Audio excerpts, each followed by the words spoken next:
Hi friends, আজ একটা recipe নিয়ে এসেছি আপনাদের কাছে শেয়ার করব বলে। তো টমেটো সস আমরা বাজার থেকে দোকান থেকে কিনে খেয়ে থাকি। তো দোকানের মতন কিভাবে বাড়িতেই বানানো যায় তো দেখে নেওয়া যায়।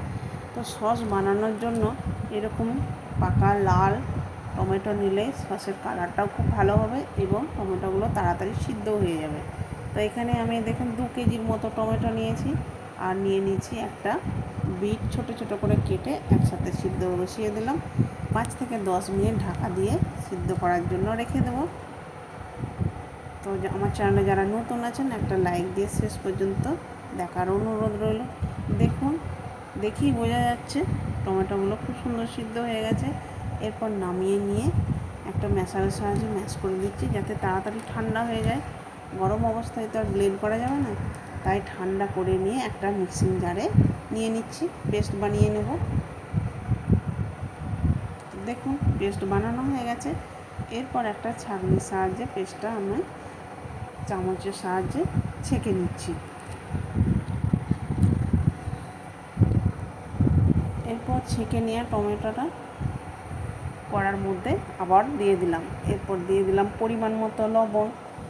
দেখুন এতে কিছুটা তেঁতুল জলে ভিজিয়ে রেখেছিলাম, সেটা এর মধ্যে দিয়ে দিলাম। এই অবস্থায় আঁচটা একদম আমি মিডিয়ামে রাখবো। এরপর দিয়ে দিলাম 3 চামচ ভিনিগার। তো এটা দিলে আমরা কিছুদিন সংরক্ষণ করে রাখতে পারবো।